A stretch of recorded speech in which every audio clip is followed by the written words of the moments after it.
Last June, he made headlines. Accusations of bigotry after a Salt Lake City police officer refuses to patrol gay pride events this weekend.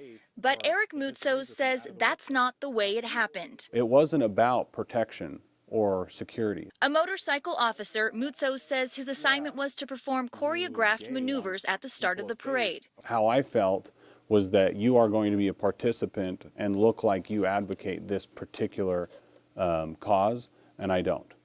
Moutsos says he asked to trade assignments. Trades happen almost every event. It's in our policy to trade. He says his request was denied.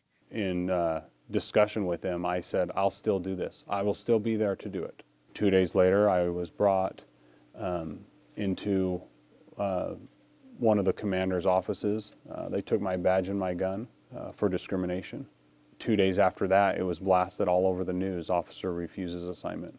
Salt Lake City Police Chief Chris Burbank says he hasn't seen the letter or talked to Moutsos about what happened, but he says firmly, I will not tolerate bias, bigotry, or hatred in the organization. Burbank says when the issue came up, he did what he always does. Anytime that conduct comes into play in the police department in which I question somebody's ability to be out in the public, I place them on administrative leave. It's no different than an officer-involved shooting. Rather than wait for an internal investigation and potentially return to work in a place he now felt uncomfortable, Moutsos says he decided to resign. I was completely terrified.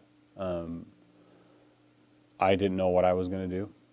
I didn't know if I was going to continue to try to be in law enforcement. I didn't think that anybody would even touch me. Public criticism was certainly loud. Clearly, the officer chose to act in a very bigoted way. That's absolutely not true. I have protected free speech events several times that I disagree with, but I'll protect them. I believe in the First Amendment so much, even though I may disagree with a particular message, I will still be there to protect it, because without them saying what they want to say, I wouldn't be able to say what I want to say. Moutsos has stayed silent for 7 months. I wanted to just hide. You know, I just wanted this to just get behind me, but I think about it every single day. You know, I haven't been able to sleep a full night's sleep. And he says with potential legislation at the state capitol to provide protection for all people and all beliefs, he felt now was the time to speak out. I feel very strongly that my message can do good. That message, we all need to be more accepting of other people's views. We need to come together and explain, hey, look, we may not agree, but we can still love each other. I love people. I'll protect you. I'll take a bullet for you, but I do not advocate certain things in people's lives. Just like 99.9% of the world, you know, doesn't agree with my faith, and that's okay. When Moutsos resigned, the department's internal investigation ended there.